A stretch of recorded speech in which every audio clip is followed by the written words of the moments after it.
Sa madaling salita, mas inuuna ni PRRD ang kapakanan ng mga mangingisda sa Zambales. Pabalik-balik si PRRD sa China, ang una niyang nasa isip, malayang makapangisda mga tao kasi pag wala, magugutom ang mga tao at hindi kayang suportahan ng araw-araw na ayuda. Pero ngayon, ibang kabaliktaran no? Kumbaga, pupunta kami dito, magbibigay kami ng ayuda. Ano nangyari? Nasupalpal sila na yung ayuda nyo, pang band-aid lang yan Ang kailangan namin talaga dito yung malayang pangingisda. Masusuportahan na namin ang pamilya namin, mapaaral na namin ang mga anak namin. Kaya,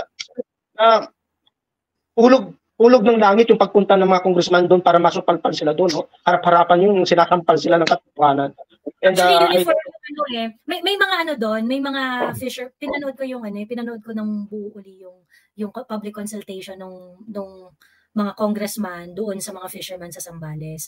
Actually, makikita mo talaga na meron doon na mga fishermen na parang kampi sila doon sa mga congressmen. But without knowing that what they are saying is actually proving PRRD correct.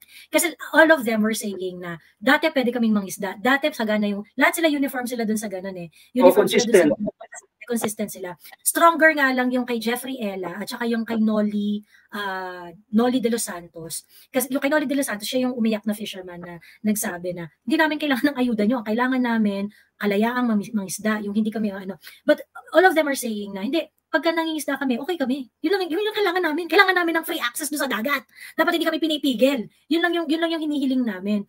And even if I noticed 2 or 3 fishermen there na medyo sila yung parang kailangan po yung China labanan I think they are the fishermen who agreed na to take the response kasi parang merong ganong part ng conversation kasi nung hearing na they want to be the patrol of the South China Sea as well.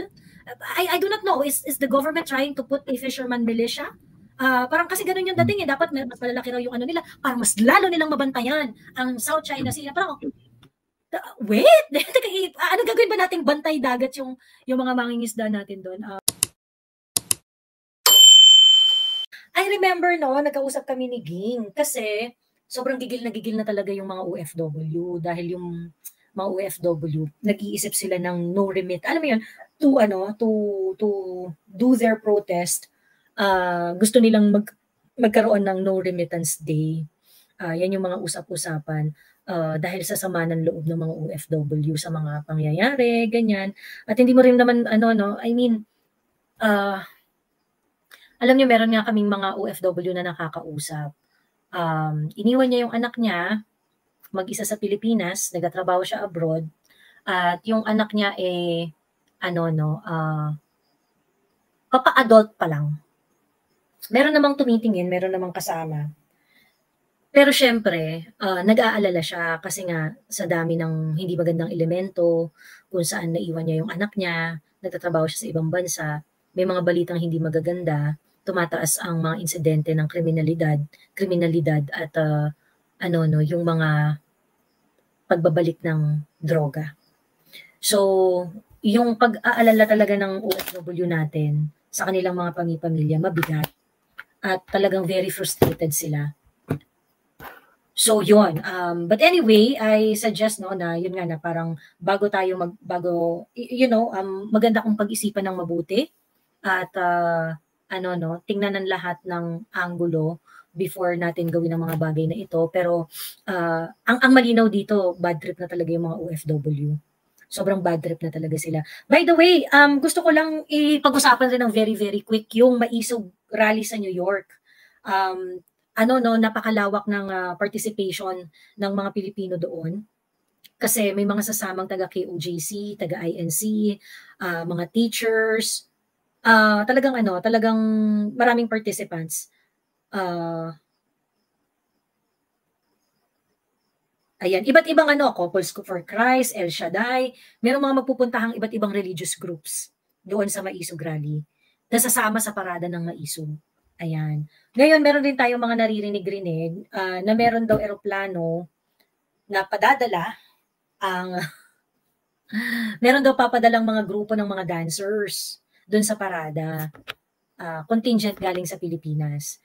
Ngayon, hindi matiyak kung may kinalaman ba talaga to doon sa Maisog Rally.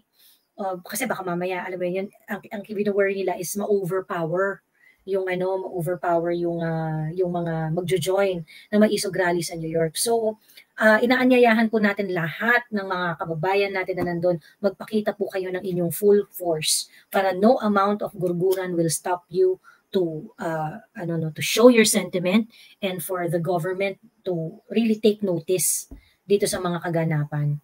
Ayan. So, pumunta po kayo, 92 daw 92 individuals. Yung part ng contingent na yun. So, yun. So, punta na tayo sa topic natin. Itong si Benhur Abalos, nag-guest siya sa Black Rider. Show to sa show to sa GMA. Artista na yarn. Di ba? Kasama niya si Raymart Santiago. Di ba? Tapos, ang role niya, bilang himself, bilang DILG Secretary. Ayan. Bilang DILG Secretary. So, alam naman natin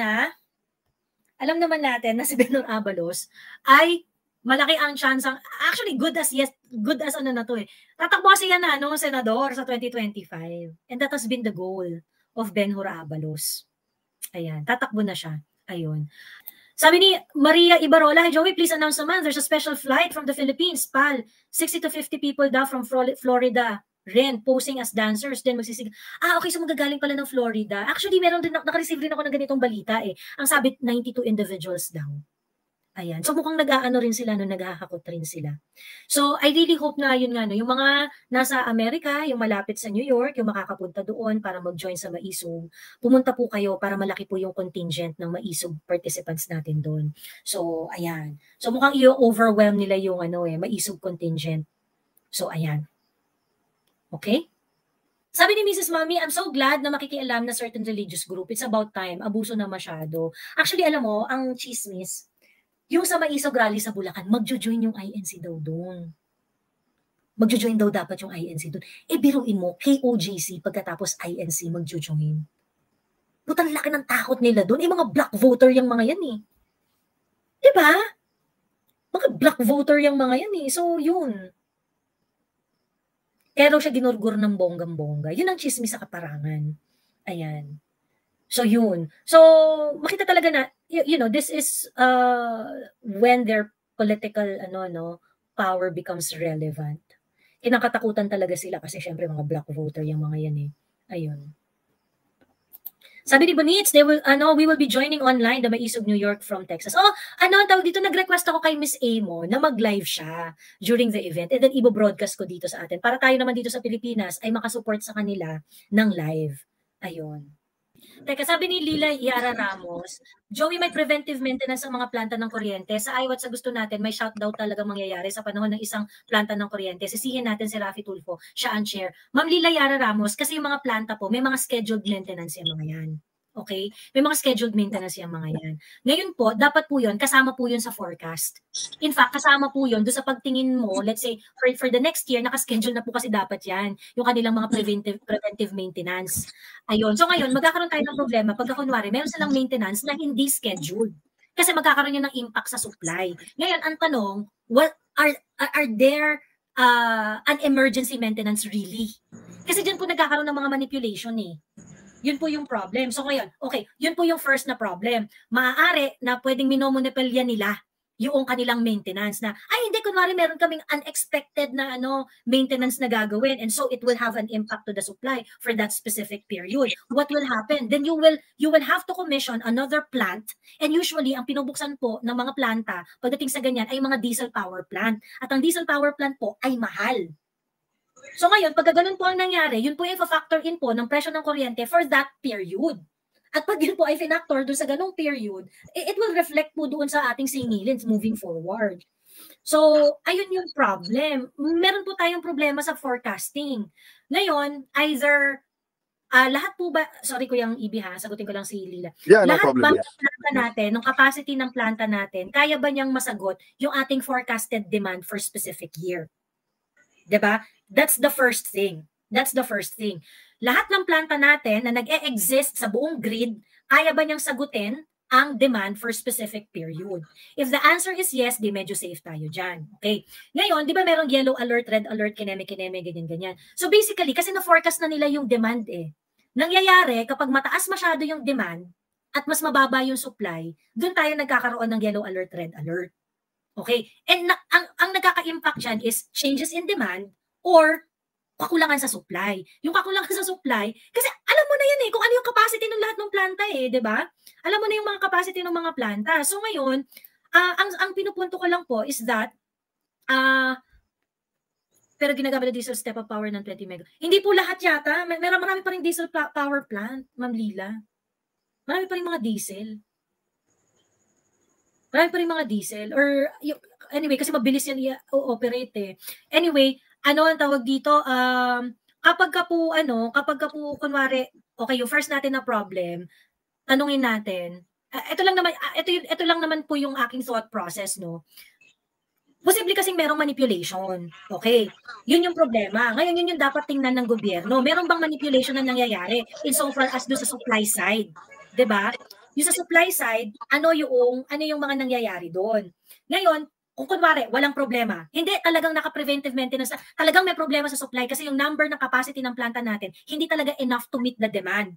Then that becomes the problem of lack of investment. Kasi dapat, kung alam natin na magdodoble ang demand or whatnot, dapat nagtayo na tayo ng power plant way before so that we're not going to have this problem. Diba? Yun po yung pinupunto ko. Yun yung pinupunto ko doon. So yun. So on the other hand, maaaring ito ay manipulated and I'm telling you it's not impossible. Kasi before, nagkakaroon na po ng mga issue ng manipulation ng presyo dyan. Yung kunwari, bigla-bigla, sabay-sabay sila, preventive maintenance agad. Parang, talaga ba? I have to add to that, Joey. No? I definitely agree with you. No? Mukhang may incidences na talagang makikita mo yung manipulation. No? Case in point, no? About a month ago, there were about 42 plants in various percentages of shutdowns. No, only 19 of those plants had scheduled PMS, no, or preventive maintenance schedule. The 23 other plants was either emergency shutdown or yung tinatawag nila na nagdi-deload, no? Yes, that's what I'm talking about. Yes. That's what I'm talking about. The 23 plants, are they really undergoing emergency? Exactly. Okay. It's been since the WESM, no? Since the spot market, yung parang free trade of supply of electricity. Yes. Parang cartel din yan sila, Joey. Just like the oil companies Sila lang ilang kampanya lang yan. Siguro mga nasa 4 or 5 big companies lang ang may-ari ng mga generation plants na yan. So it's so easy for them to talk to each other and devise such a sinister plan to have a limited supply so that kasi ang nangyayari kasi sa WESM is pag maliit yung supply, malakas yung demand, low supply and demand, tataas talaga yung presyo. Tapos dadagdag mo pa yung El Nino na yung much cheaper na hydropower galing sa ating mga hydroelectric plants medyo nag-deload sila kasi nga yung mga level ng water sa dams medyo bumaba. So yun, tama ka doon. Yung diesel fired plants ang nagkikinig. Other plants that are that it's easier to start up kasi basically yun yung mga tinatawag, may mga identification kasi yan kung ano yung mga uri ng kuryente na pwede nilang kargahin. So basically kapag kunwari kulang ka sa supply, not necessarily diesel but some plants that can actually be run immediately kapag meron kang immediate need. Ganon. And usually yung mga planta na yun yung expensive na planta. Yun yung mga expensive na yun yung mga expensive na planta. At ngayon, kapag kunwari, na yan, yung mga supposedly na yung mga dapat magsusupply hindi nagsupply dahil emergency shutdown. Ganyan. So what's gonna happen to that? 'Di ba? Anong mangyayari diyan? Kinontrata na yun most of them kinontrata na yung mga pagkatas hindi magdi-deliver. Contracted capacity, yes. Yung mga ganitong situation, dapat ang usapan natin dito, dapat lalo na kung merong mga nag-shutdown, emergency shutdown, dapat sino magbabayad nung diyan? Yeah. Di ba may investigation na nangyari diyan, Joey? Na parang Senado ata yan or Kongreso? Kung parang they are initiating an investigation kung talaga bang reasonable yung pagsa-shutdown, lalo na yung mga emergency shutdown ko, no? Ewan ko kung natuloy yun. Meron may mga nag-i-inspect, but malala rin kasi yung ano dyan malala rin kasi yung I do not know if there had been really a true blue investigation dun sa mga ganito, sa mga operation audits.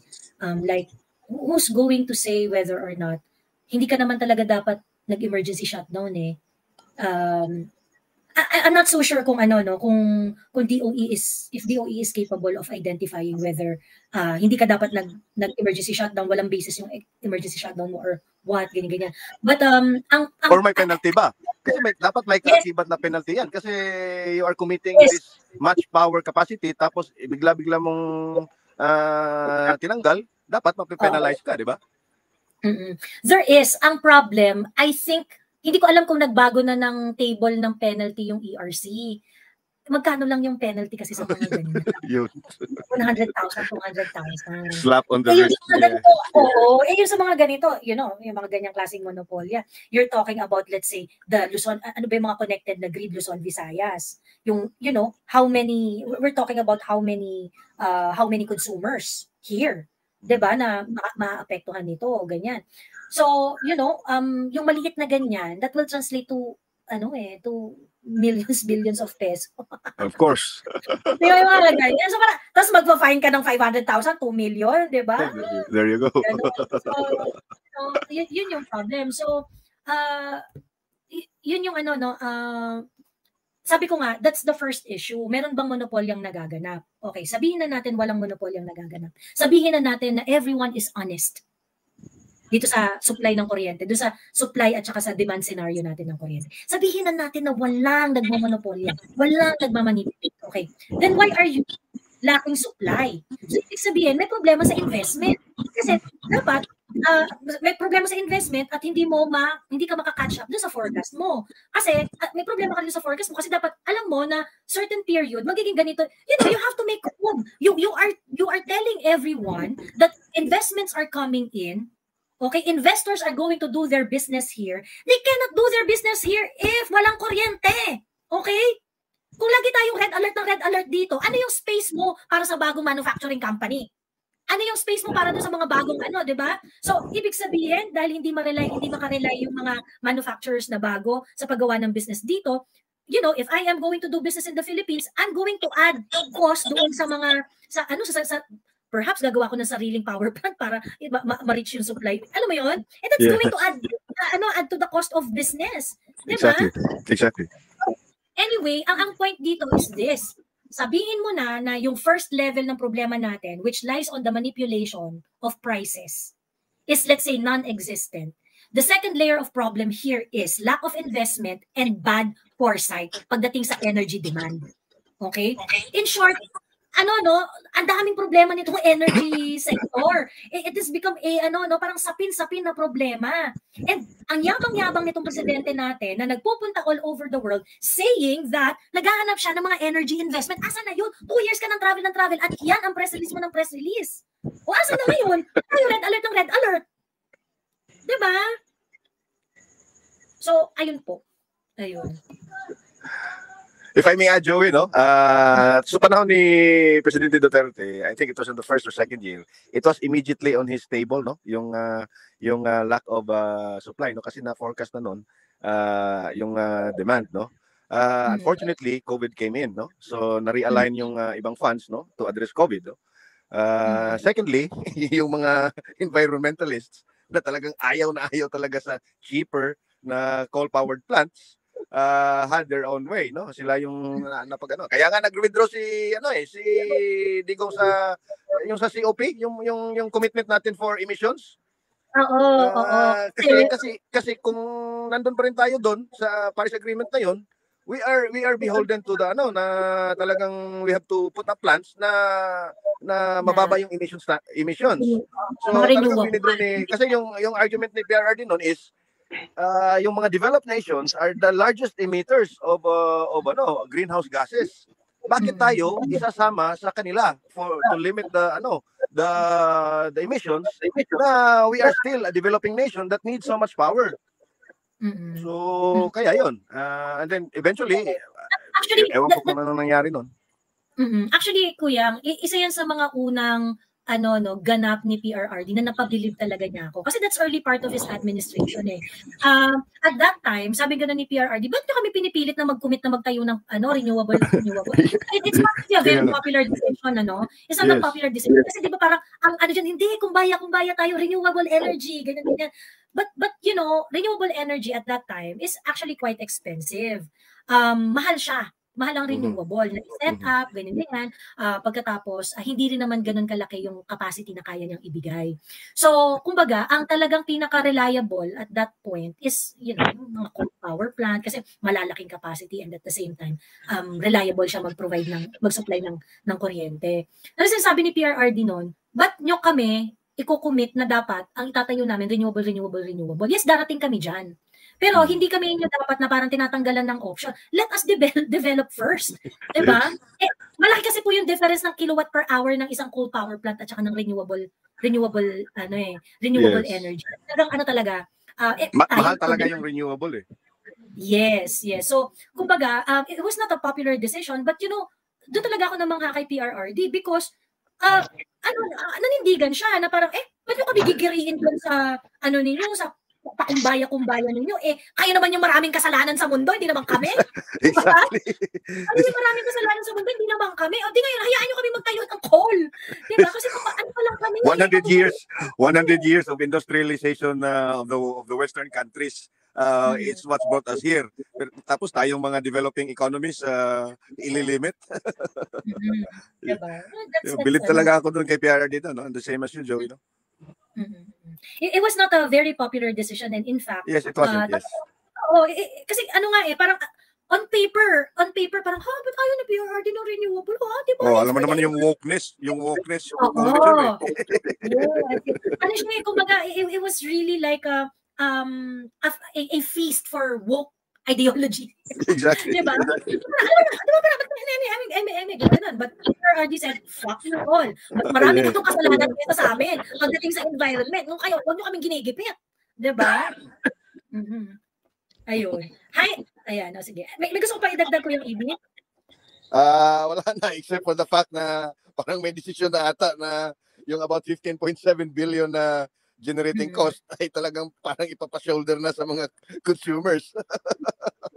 Yun talaga mauulit. Again, because of the IPIRA law, which I think really needs to be overhauled. Wala naman kasi talaga ibang magkakarga nun eh. Talagang consumer talaga magkakarga nun. Kasi they have to protect the profits of the oligarchs. You know how much Meralco made last year? And Aboitiz Power? My God, they're making billions. 37% than their usual earning. Exactly. 37%. And this is something that offend our senses, guys. Of course. 37% profit. Distribution is a natural monopoly. So ibig sabihin, you're not supposed to be allowed to earn unlimited earnings. Ang kita mo ay dapat nakakap. Hindi ka dapat kumikita ng sobrang dami for this one. Why? Kasi wala kang kaagawan. Yun ang napapabilib ako kay PRRD, Joey. Yun talaga. Yung wisdom ni PRRD doon pagdating sa profit-seeking adventures ng mga oligarchs. Talagang he clipped the wings of the oligarchs noon when during PRRD's time. Na hindi tulad ngayon na walang habas na increases, walang habas na pagmamanipula. I even have a post nung convenience fee ng Globe na 2 pesos every time maglo-load ako ng Go Extra 99 tangina. Correct. And actually I made a post about that Kuyang EP also parang nung mga 2 or 3 weeks ago yata. Kasi nagulat rin ako. Sabi ko, may 2 pesos na. Wow, how many Globe subscribers do we have? 54.5 billion. 54.5 million. Million, yeah. Prepaid. Diba? I mean, every time this 53 million is going to to put a load sa kanilang mga SIM card. Diba? Easy. That's 109 million a month. 109 million. 1.3 billion a month for GCash, ha? Assuming they're going to company niya yung Globe, ha? Dapat sana walang bayad yun kasi the same company. Correct. Okay na yung ibang telco, let's say from GCash to Smart or yung ibang telco, di ba? Pwede magbayad sila for convenience fee kasi ibang telco eh. Pero from GCash to Globe, under the umbrella of the Ayala Group, oh my God. Too much, no? It's too much. yan nga, yung mga sobrang obvious na pabor doon sa mga barkada niyang billionaires yung mga nangyayari. Well, yes. Ayun. Yan na nga. Ayun. Kuyang, ano lang, you want to say something pa? Alam ko hindi ka masyadong ano. Matutulog ka ba ng maaga ngayon? Or you can stay Hindi naman. Wala nang klase. Sige. Ay, wala ka naman, no. So, wala kang daddy duties. Wala nang daddy duties eh. Ayan. Okay. So, anyway, pagsalitain ko lang si Kalma. Kalma, hello. Sige. Oo. Pasensya na kagabi pa gusto mong pumasok, pero ang naisip ko kagabi, baka sa Facebook na through FB na pinaakyat ni Joey kasi baka gusto niya makita yung mga taong umaakyat talaga, no? Kasi minsan may umaakyat dito na minsan nang babastos lang eh, no? Kaya hindi ako nakaakyat kahapon through dito sa ano. But anyhow, Joey, I have two concerns. Yung dito nga yung sa electric na ito at saka yung tungkol doon sa Westfield Philippines na issue nyo kahapon, no? Medyo hindi lang ako agree doon kay SAS. Pero ito, unahin ko muna yung pinag-usapan dito ngayon na tungkol sa new generation charge ng electric natin yun kasi sobrang taas na talaga. Actually, ganito ang situation dyan, no? Yung 15 billion na i-increase nila ngayon, hindi nila na-anticipate yan, na parang nung 2023 budget kasi, ang Kongreso natin, busy sila kung paano sila makakupit ng budget, paano sila makasingit ng budget, kagaya yung 500 billion nila na sinasabing unprogrammed appropriations, na ngayon ay dinivert nila doon sa mga ayuda-ayuda na nawala ng katapusan. Itong 15 billion na new generation charge, ay dapat ito ay isubsidize ng government for the year 2024. Kaso nga lang, as per payroll law natin, ay kung mag-subsidize tayo ng budget ng 15 billion for 2024, dapat pinasok yan sa 2023 budget dapat nung budget deliberation ng 2023, pinasok na sa National Expenditure Program sa budget ng 2024 para pag na pumasok ang 15 billion ngayon ng new generation charge, automatic sagutin ng gobyerno at hindi magdusang taong bayan dyan. The reason ngayon na walang pera ngayon sa energy sector sa Department of Energy natin dyan. Sasabihin na lang, subsidize, saan sila kukuha ng 15 billion? Walang naka-allocate na pondo dyan sa 2024 na isubsidize ang 15 billion more or less na nag-expire na kailangan ng ipataw doon sa consumers.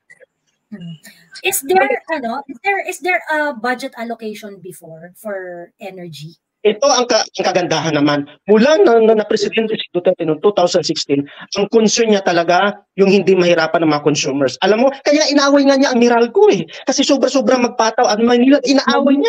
Kasi sobra-sobra magpataw ng mga ganito, ganyan. Yung mga ganito, hindi niya hinayaan. No, sa Peraldo kasi natin, nandun kasi yung mag-subsidize ang government sa extra generation charge na ipapataw sa consumers.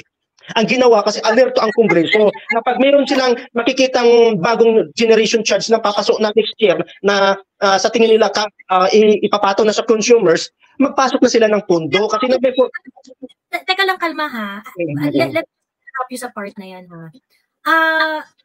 I am not so sure and I am not aware whether the government would allocate money for energy subsidy. Meron yan. Kasi ang alam ko, di ba you have universal charge? Yung universal charge, doon nang gagaling pati yung mga subsidy, hindi ba? Hindi. Kasi as per pera law kasi dapat doon kasi nandoon kasi sa provision ng pera law na kung paano mag-subsidize ang government. So ganyan nga, nag-press ko na diyan ang Meralco na 2 months ago ata nag-press ko sila na yung 15 billion wala nang choice kasi nag-lapse na yung subsidy yung dati nag-lapse na yung control ng government, so kailangan nang ipataw dito sa consumers yung ngayon. So dapat may objection ang Malacanang, pwede naman sabihin, i-extend mo na yan kasi hahanap tayo ng pondo para i-subsidize lang natin kasi kawawa itong mga tao na to kung ang mamamayan kung automatic sasaluhin ito ng mga consumers. Wala silang ganyan. Wala silang inisitubong ganyan. Yung nag-lapse na kontrata, panahon pa ni PRRD. Dapat sinundan yon. Dapat may nakatingin na diyan. Pero wala kasing ginawa ang Kongreso. Busy sila doon sa pag-allocate ng mga pondo ng walang katapusang ayuda ng 500 million. Wait lang ha. Okay. Just to give you a parang brief nung energy landscape. I think IPIRA is really problematic and there are so many things that has to be changed talaga sa IPIRA. Pero kasi, you also have to understand that generation is actually not a regulated, hindi siya, free market generation. However, yung mga generation power plant, hindi yan considered kasi kaya actually labas yan dun sa mga Kuyang minute lang kita ha para yung hindi lumabas yung background noise. Talaga siya. So kumbaga parang yung meron talaga reasonable cost that they can recover doon sa kung ano man yung cost for them to put up business. Ngayon, yung generation company, they are actually at the moment kasi hindi pa tayo fully competitive, they would have to partner up with distribution companies. Yung mga distribution companies, they have kagaya ng Meralco, they have the responsibility to ensure that they would be able to supply each and every household and yung mga consumer nila, mga commercial establishment and whatnot, ganyan. So, kaya nagkakaroon sila ng mga kontrata, yung mga contracted supply. Okay? Exactly. Itong mga to, walang say dito ang Congress or kung sino man. Ang may say dito is yung ERC which regulates the rate as to the reasonable cost of recovery. So magkano yung pagpresyo nyo ba dyan sa kontrata na yan ay reasonable? Hindi ba kayo nag-overcharge niyan? Ayun. So basically, yun yung tinitingnan doon. Yun yung tinitingnan doon. Ngayon, kung kunwari nag-expire yung kontrata nila and they must secure another supply, that's going to be the problem of the distribution company. So what the distribution company must do kapag alam niya na meron na siyang papa-expire na kontrata, dapat mag-contract ka ulit ng panibagong kontrata to ensure na yung forecasted demand mo for a certain period is going to be met. So to be fair, Kalma, I don't think merong say doon yung Congress. Okay. Doon sa mga kontratang supply ng Julie, huwag nating kalimutan na ngayon ay naharap tayo recently lang ng El Nino. It is a national calamity. Pag national calamity, may say even ang Office of the President dyan to suspend kung ano man. Parang pandemic, no? Na kailangan i-suspend, i-freeze lahat ng mga presyo. Ganito rin ang situation. Nagkakaroon ng national emergencies kasi El Nino, diniklarangan nila yan, di ba? Kasi nag-El Nino. Ngayon, pwede naman nilang sabihin na, sige, magbigay tayo ng subsidy dito sa panibagong napasong kontrata na ipapataw na dito sa consumers yung new generation charge. It's about 15 billion plus or something. Ang sa akin nang dyan, alam mo si PRRD, pag sinasabi ni PRRD, walang magtaas ng kuryente, sasabugin ko yung Meralco, walang magtaas ng tubig, ganito, ganyan. Wala, hindi sila nagtataas. So dito dapat yung leader may bayag. Yung tipong may simpatiya sa tao. Yan ang kaganda ni PRRD, makamasa. Kasi naintindihan, bago ka magtaas, ito mo ang gagawin. May proseso eh. So, hindi pwedeng walang subsidy ang gobyerno dito dapat. Hindi. Ang tawag dito, ang point ko kasi doon, Kalma, is this, okay? Ang point dito is, if gusto natin na ma-shoulder yung 15 billion, first and foremost, we have to check, is there really a 15 billion na kulang? Kasi baka mamaya sinasabi lang nila yan eh. Baka mamaya sinasabi lang naman nila, mamaya wala naman talagang 15 billion na kineme, parang gusto lang nilang mag-recover for that amount. When PRRD challenge, yung sinasabi nila, kasi arbitration yun eh, result yung sa water concession, remember that? It is a resort of arbitration na sinasabi nila na meron daw utang sa kanila whatsoever, ganyan. Kasi meron silang mga kineme, ganyan. So ngayon, ang tanong dyan, justify. Kaya nyo i-justify yan? Ganon. Kasi sabi nila, hindi kailangan na namin ito i-implement kasi napanulunan namin ito sa arbitration sa Singapore, kineme, ganyan. Then if you're going to do that, you have to justify. Ano yung laman yan? Ako tingin ko Kalma, the reason why they did not push for it kasi they cannot justify the amount that they wanted to put on the water rate during that time. So kaya nung nagalit si PRRD, ay hindi na po namin i-implement to, ganyan. Kasi if they're going to push for it, they are going to force to justify the amount. Ang tanong, was it really incurred? Ganon. Ngayon, ang ibig sabihin nito, Joey, ang ibig sabihin, ang sabi mo dito ay binubula lang, kaya lang bulahin si BPM dito ng mga ganitong sistema? Yeah, oo, very likely. Kasi kung kunwari na parang, hindi ka nag-uusisa, pag putang ina, sunod-sunod na yung pagtaas ng kuryente, hindi ka nag-uusisa, kung fair recovery ba, of course yan. Tapos sinabi 15 million, meron 15 million. Tapos hindi mo bubusisiin kung 15 million was really incurred. Diba? That is the job of BBM. Doon ako may problema sa kanya. ito na ngayon ang sistema natin ngayon. Since ganyan na ang sistema ni BBM, no, whether aksyonan niya yan, imbestigahan niya yan, or isubsidize niya. Kasi ang laki naman ng pondo niya sa intelligence funds ng Office of the President, no, ng billion-billion. Yung 500 billion na dinivert nila sa ayuda, magkano lang. Wait lang ha. Ganito ang problema dyan. Pag alam mo, pinasubsidize mo yan, pag pinasubsidize, that's going to be kung kunwari, hindi mo sinuri, was it really incurred or not? Yung amount na 15 billion, was it really incurred or not? Kasi pagka sinubsidize mo yan, basically, pinayaman lang natin kung sino yung tatanggap noon. Exactly. Diba? Pero meron kasing power ang Office of the President to suspend. No? Yeah. May power sila. Pero ang power nila, I think, the first thing that you have to utilize and the first thing that we have to look at is, let us check, is it really incurred? Is it really incurred? Ngayon, hanggat hindi natin napapatunayan na na-incur yan o valid recovery ang mga yan, nobody's going to pay you. No subsidy, no whatsoever.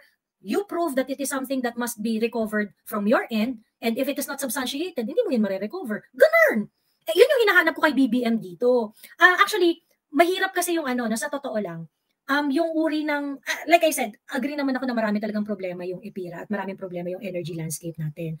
However, if you're going to ask for a subsidy pagdating dito sa kuryente, it's going to fuck up the energy even more. Kasi ang mangyayari dyan, kapag every time na magkakaroon ng increase, hingi ka ng subsidy, the idea ng kuryente is that it is supposed to be competitive. It is supposed to, dapat nga dyan, marami kang power plant, yung power plant mo should be sufficient in order for power plants to compete for the cheaper cost possible. Sa ibang bansa meron ng ganyan competitive na yung kineme nila. That's the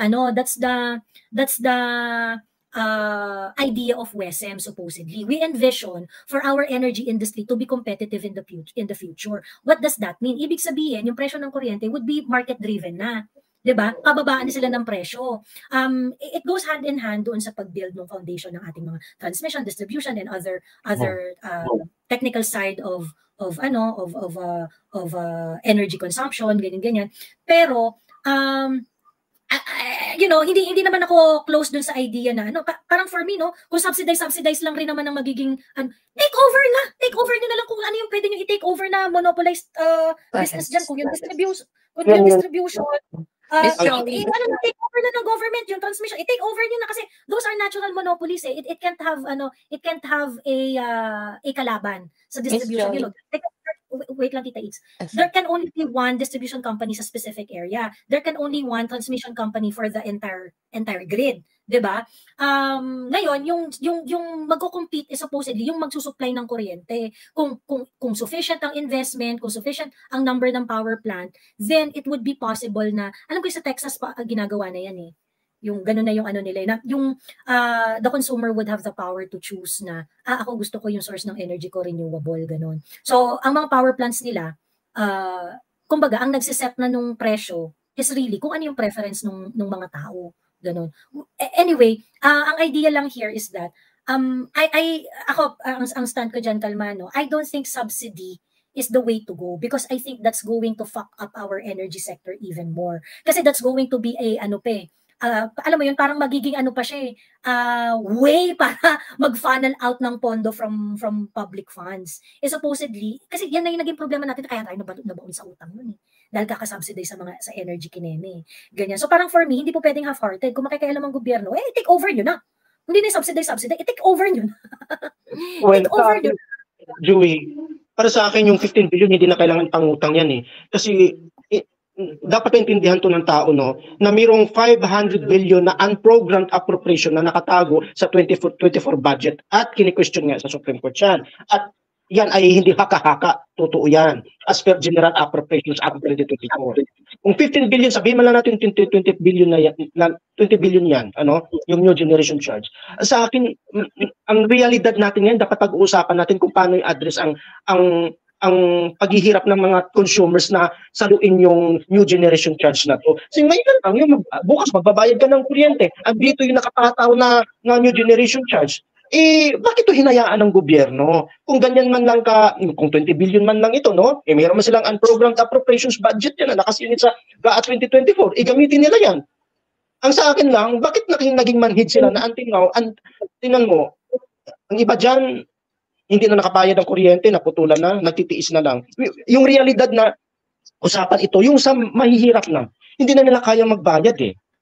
Ngayon, ang ano lang dyan, kung kaya naman i-subsidize ng government, may savings sila, no? Gamitin nila yung unprogrammed appropriations fund nila na sa DBM na nakatago. Pero ang balita ngayon ay hinimay-himay na nila, dinivide na nila doon sa mga distrito, no? Kaya umiikot sila ngayon, busy sila sa pamimigay ng mga ayuda na yan at nakaligtaan na yung mga ibang concerns. Yung subsidy nila doon, yung mga cash na binibigay, yan, pambayad yun ng kuryente, ganun. But anyway, tingin ko, ang mas reliable at sustainable approach really is to examine whether or not na tama ba talaga yung china-charge nila sa atin na amount.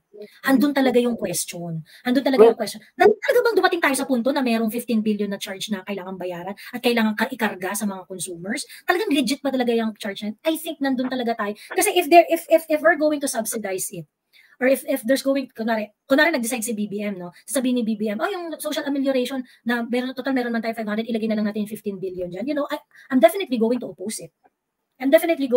Why? Because if you're not going to examine whether or not the charge is legitimate or not, what will stop them from saying, next month, nagkaroon naman kami. Kasi ang daming red alert So, nagkaroon naman tayo ng mga ganitong charges kasi ang daming to augment the supply, ganito yung mga ginawa namin, or dahil sa mayroong mga emergency kineme, ganito yung ginawa na. So, nagkaroon naman tayo ng charges and then, so what will happen? We subsidize again. Then, it becomes really, really unsustainable if that's the case. Yun yung ano. So, for me, strong regulation is really at this point strong regulation is really the best way to go.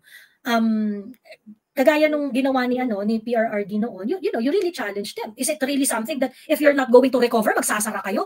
Anong nangyari sa kanila nung hindi nila na-recover yung rate na yung parang 10 billion yata yon na gusto nilang maging part ng water rate that time? O nagsara ba yung mga water company? Hindi. So ibig sabihin, hindi yan necessary for you to exist as a company. It is a money that you can lose. And if it is the money that you can lose it rather than kaming mga normal na tao dito ang mahirapan, 'di ba? Kasi hindi naman kayo lugi eh. 'Di ba? Hindi naman magsasara yung mga kumpanya ninyo kung hindi niyo mare-recover yan eh. Can I add, Joey? Can I add something? Yes, Kuya. I agree with you talaga, no? 100%. And I also agree with the Kalma's point, no? Number one, it's strong regulation talaga. Ang problema, yung nakaupo dyan sa ERC, it's an appointed. Yan. May problema din bureaucracy natin dyan. Yung conflict of interest talaga, nandyan. That's number one, no? And you are right, Joey, no? You have to examine whether it is rightful for them to charge all those generation charges. Anong rason, bakit merong ganyan, no? That's number two. Number three is, I agree with Kalma, no? As a stopgap measure, para hindi masyadong masasaktan yung mga consumers na talagang nasasaktan na ngayon, i-subsidize muna yung 15.7 million pending an investigation and a third-party audit of those generation charges. I don't know how feasible my suggestion is, because the way it is now, I think it's everybody is colluding, no? If there's going to be a subsidy for that, if there's going to be a subsidy for kuryente, yung specifically yung 15 billion, doon mo ilalagay yung it's really not sustainable, because if you're going to do if you're going to do that, you're going to open the floodgates. Yes, I know. A floodgate of subsidy kasi it's not gonna stop them. It's not gonna stop them from It's not gonna stop them from. So I suggest instead of giving them subsidy, wag mo na kayo magputol. Or gano'n, di ba? Yung parang carry the loss. For a certain period of time. Somebody, di ba, may mga NGOs doon for consumer protection, they should file a TRO for these energy companies to be restrained from imposing these charges. That's the only mag-TRO. Pupusta ako pag hindi yan na-recover agad ng mga distribution company, yung generation cost na yan. I don't think magsasara sila. Hindi nila kahihirap yan. Yan ang problema, Joey, kasi i-hostage na naman tayo. They will find a way, sasabihin nila, kasi nga, hindi namin nakubra yung we need this much to keep our capacity, blah, blah, blah, all that, no? I'd rather them carry the loss rather than use the people's money to augment this. Of course they should. Masyado kasing binibaby natin yung mga power companies, Joey. Kasi yun na nga, malaki yung capital cost or capital expenditure to put up a plant. Grabe yung incentives, no? Kulang na lang, ibigay na lang lahat. Tingnan mo yung mga IPPs, yung mga independent power producers na yan. Kahit hindi umaandar, binabayaran. Oo, kung gusto nating i-augment yung 15 billion, somebody else should carry it. But not the people's money? Di ba? Somebody else should carry it. Or either Meralco or yung mga generation company. Kayo! Di ba? Kayo yung mayaman. Kayo maraming pera dito eh. Di ba? Ayun. Oh my. Miss Joey, pwedeng pasingit lang. Yeah. O, Tita Yes. Thank you. Oo. Yung ano ba, dito sa Canada, I'm just trying to compare, no? Kasi worlds apart naman tayo, no? Siyempre, pagdating sa setup ng government and everything. But dito sa Canada, some, and I'm saying some of the major utilities are owned by the government. And then some, of course, are still private. So we're talking about energy, telecommunication, and transportation. Yung transportation tsaka energy is owned by the government. So sa telecommunication, private yan. Doon mo makikita na meron pa din kaming monopolyo at kartel. Kaya medyo mahal sa telecom. Pero pagdating sa energy namin, which is owned by the government, of course, we have various methods of obtaining energy. Kaya sobrang mura yung kuryente namin. I have a 4-bedroom house. Sabi ko nga, kwento ko, AC all I can, heat all I can, naka-oven kami. Wala naman kaming digas dito na lutuan.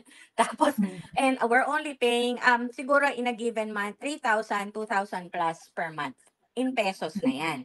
So, and then ito pa, whenever the government incurs savings sa kuryente, binibigay yan sa amin. Minimill siya as a rebate. So, magugulat na lang kami, may pera kami. So, you can ask any Canadian this happens. So, siguro, nakikita din natin kasi dito, wala namang talamak na, aside from the telecommunications, which I'm saying right now, is talagang sila ay cartel na rin, no? Wala talagang talamak doon sa critical utilities na mabubuhay ka. Kailangan mo itong mga to para mabuhay ka. So, dyan sa Pilipinas, unfortunately, all the critical utilities are owned by oligarchs. And ang nagkaroon tayo ng pagkakataong makahinga ng konti nung hindi oligarchy ang naging presidente. Bumalik tayo doon. So the oligarchs will protect the oligarchs' interest. So ang pag nag-uusap tayo diyan, nag-aaway-away, nagbabalitaktakan tayo. Talagang minsan naiisip ko, unfortunately, we are reaching to walls. Because right now, our president does not know the price of rice. Does not know kung ano pakiramdam ng mapuputulan ng kuryente. Pinsan niya yung may-ari ng Kineme. Kapatid niya yung may-ari niya. So, and then, sabi ni Sir, lahat ng appointment ng mga taong dapat titingin kung if they are already abusing is also an appointed person of this person. So, it is really a systemic thing right now. And if kung ako may pera, billion, Joey, and I would like to invest, I will think 1,000 times. Kasi yung red tape dyan, corruption, tapos right now yung safety and security issue, wala na. So how can we address all of this? It's a systemic and multitude variation of problems. Na the truth of the matter is President BBM cannot handle. So pwede tayo magbangayan sa isang aspeto, like utilities right now, we're screaming solutions at his face. But I don't think he is the person who can understand that. Kasi nga, nakapalibot pa siya sa bubble. Alam mo yun, pati yung mga nag-a-advise sa kanya, hindi rin nakikita yung totoo, sinasalamin, because he's only hearing what he wants to hear. So, kung sa competition wise, sa ano lang, kung makikita niya kung ano yung pwede niyang ibigay sa Pilipinas by looking at the neighboring countries, sabihin na lang natin, sa ano na lang, Thailand na lang.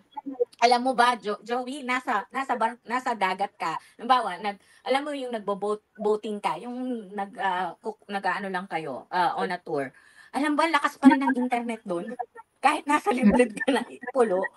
Ang lakas ng gumagamit na naman internet service dito sa Pilipinas. So kasi now, internet has already become also a part of the major utilities na kinakartel na naman nila.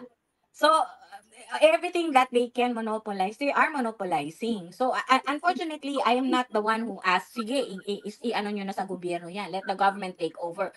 Because if we have a corrupt government, no matter how we do a system revamp, they will find a way to corrupt the government.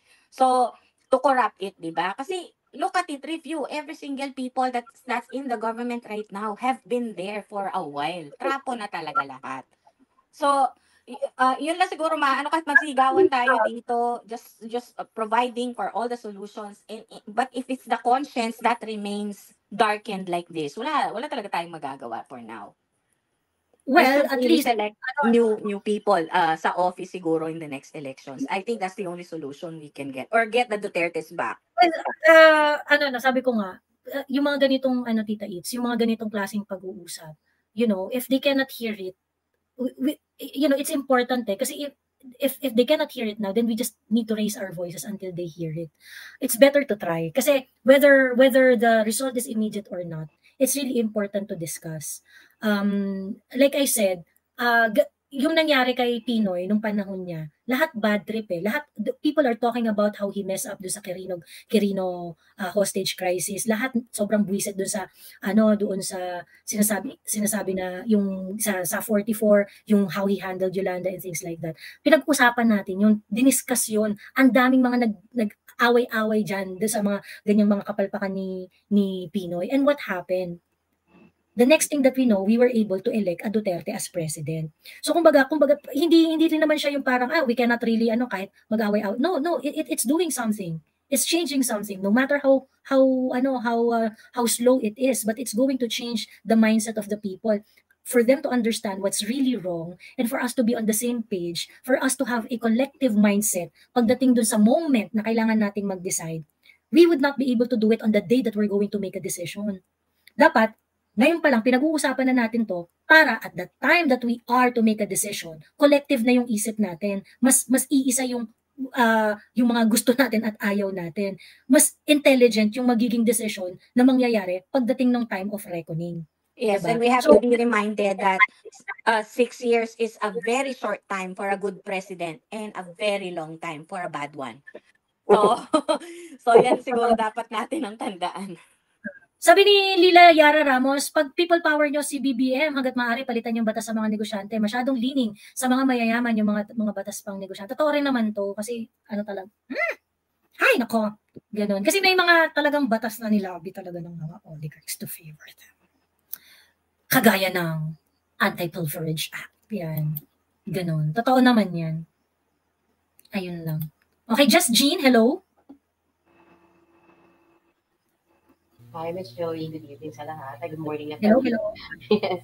Narinig ako. Ayan. Okay. I am just so, now I'm actually very happy nakikinig ako sa inyo kasi I've learned something from it. And sa nalalaman ko, parang sa ngayon, sa panahon na yun, parang wala tayong kalaban-laban pa. Yung sabi mo na yung subsidize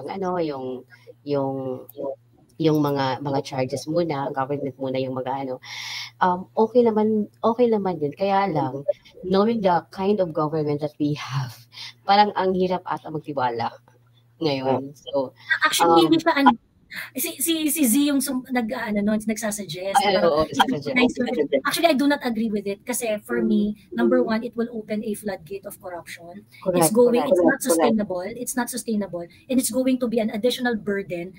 Kasi ginawa na po natin yan before. Ginawa na natin yung pag-subsidize before. It did not work. Kaya nga nagkaroon tayo ng sangkaterbang utang because of that Nagkaroon tayo ng mga take or pay contract before kung saan hindi nakabayad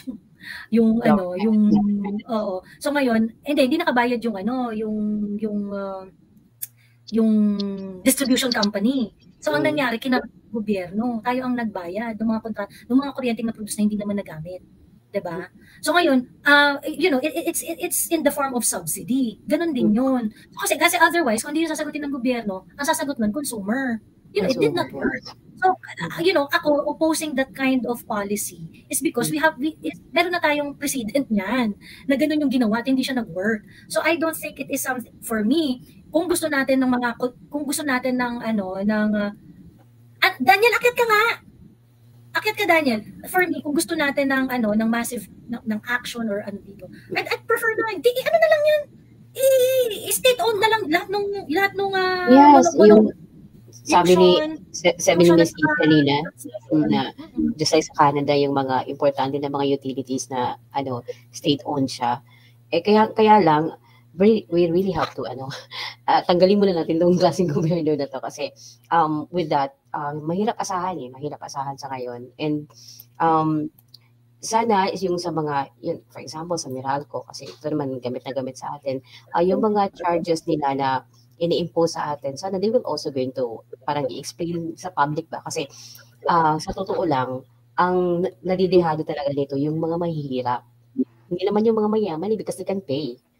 Kung kahit anong gaano kalaki yung mababayaran nila sa kuryente, they can pay for it. Pero tayo mahihirap tayo talaga nahihirapan because we are not only facing the day-to-day problem of electricity or kahit hindi na lang yung sa mga phones natin. Sa pang-araw-araw na pagkain natin, yung hirap natin ngayon na ito, nagsasuffer din tayo because yung bigas, mas lalong tumaas, yung lahat na, yung gasolina, lahat na. So, ang mahirap talaga, and yung sinasabi nila na they're just giving, or the government is giving just little ayuda na ano naman, parang bad solution lang. Kahapon nga, when you talk about yung mga fisherman sa Zambales, totoo, tama yung nila, yung mga sinasabi nila, na yung mga ayuda, ngayon nga, 1,000 pesos, magkano na lang ba? Yung mabibili natin. Ang hirap talaga po. Meron lang akong i-interject, Joey, no? Ang Office of the President, ang lakas ng power nila nung pagsususpende. Pag ang politiko ay maamoy nila na kakalaban sa kanila or mag-disagree sa kanila or hindi kaalyado nila, isususpend. Pero ito mga tong electricity, hindi nila kaya mag-suspend ng parang ang hirap nilang kalabanin, ang hirap nilang i-restrict Ang hirap nilang nung panahon ni PRRD, grabe yung scrutiny sa rates. Yan nga Hindi, umiiyak si Meralco noon. Kasi hindi siya basta-basta Exactly. Nandun ako na. Ngayon pa parang Joey ngayon. Parang prepaid yung electricity natin, di ba? Pag hindi tayo nakabayad, ang bilis makaputol ngayon. So, parang talaga burden, very burden talaga sa mga mahirap ngayon yan. Aside from that, Joey, yung kahapon, yung sa West Philippine Sea, mayroon kang pinost kanina, no, sa YouTube, na i-share na no, na-share na sa lahat. Ako nga naka-receive na yung tungkol doon sa maganda yung kinaption, kinuha mo lang yung statement ng yung mangingisda, takol talaga sila doon pero hindi lang ako nag-agree doon kay sa kahapon na kahit anong free sila mangingisda diyan, yung sa dagat, open diyan, mahirap pa rin. Well, ang sistema kasi diyan sa Zambales, no, sa hanap buhay nila ay pangingisda. Ngayon kung i-industrialize mo sila dyan, mag-set up ka ng mga ganito, mga alternative nilang hanap buhay, baka hindi na sila mangingisda. At ang magiging problema nito, yung supply chain natin sa isda, magkukulang naman na. So ang kailangan lang talaga dyan yung malayang pangingisda na walang harassment para maraming huli at masusustain yung demand sa yung supply chain dyan sa Zambales kasi ang dami yung sinusuplayan yan, Metro Manila, Central Luzon. Ngayon kung mag-set up dyan ng other alternative na panghanap buhay, baka kulang na ang supply natin dyan, no? So, kailangan lang talaga malayang pangingisda ang ibigay dyan sa kanila. Pero bakit hindi na sila ngayon makapangisda? Nung panahon ni PRRD ay malaya. Naalala ko nung Joey na nag-press con si Sir na nagalit si PRRD noon. Pinatawag niya mismo, nung araw din na yun, dinelay ang press briefing ni Boss at in-invite doon sa Malacanang yung mga fisherman at nagsalita talaga sila. Naalala mo yung nasagasaang na yung sinasagasaan ng China yung barko na nahati. Incidental yun hindi yun yung doon, hindi yun parte ng pangharas nila. Kumbaga yun ibang aspeto yun. Pero hindi napunta, hindi yung parte doon sa pangharas ng China, hindi yun. Ang sa madaling salita, mas inuuna ni PRRD ang kapakanan ng mga mangingisda sa Zambales. Pabalik-balik si PRRD sa China, ang unang niyang nasa isip, malayang makapangisda mga tao kasi pag wala, magugutom ang mga tao at hindi kayang suportahan ng araw-araw na ayuda. Pero ngayon, ibang kabaliktaran no? Kumbaga, pupunta kami dito, magbibigay kami ng ayuda. Ano nangyari? Nasupalpal sila na yung ayuda nyo, pang band-aid lang yan Ang kailangan namin talaga dito yung malayang pangingisda. Masusuportahan na namin ang pamilya namin, mapaaral na namin ang mga anak namin. Kaya hulog ng langit yung pagpunta ng mga congressman doon para masupalpal sila doon. No? Harap-harapan yung sinakampal sila ng katotohanan. Actually, may mga ano doon, may mga fisher, pinanood ko ng buo uli yung public consultation nung mga congressman doon sa mga fishermen sa Zambales. Actually, makikita mo talaga na meron doon na mga fishermen na parang kampi sila doon sa mga congressmen. But without knowing that what they are saying is actually proving PRRD correct. Kasi all of them were saying na dati pwede kaming mangisda. Dati sagana yung, lahat sila uniform sila doon sa ganun eh. Uniform sila doon sa consistent sila. Stronger nga lang yung kay Jeffrey Ella at saka yung kay Noli de los Santos. Kasi yung kay Noli de los Santos, siya yung umiyak na fisherman na nagsabi na hindi namin kailangan ng ayuda nyo. Kailangan namin kalayaang mangisda, yung hindi kami ano. But all of them are saying na hindi, pagka nangingisda kami, okay kami. Yun lang kailangan namin. Kailangan namin ng free access doon sa dagat. Dapat hindi kami pinipigil. Yun lang yung hinihiling namin. And even if I noticed 2 or 3 fishermen there na medyo ano sila yung parang kailangan po yung China labanan I think they are the fishermen who agreed na to take the response kasi parang merong ganong part ng conversation kasi nung hearing na they want to be the patrol of the South China Sea as well. I do not know, is the government trying to put a fisherman militia? Parang kasi ganun yung dating dapat mas malalaki raw yung ano nila, parang mas lalo nilang mabantayan ang South China Sea. Parang wait, ano gagawin ba nating bantay dagat yung mga mangingisda natin doon? But apparently parang naging part ng conversation yun. I don't know if Daniel would have like more insights to that. Pero Daniel, before I go to you, pagsalitain lang natin si Arvin. Hello Arvin.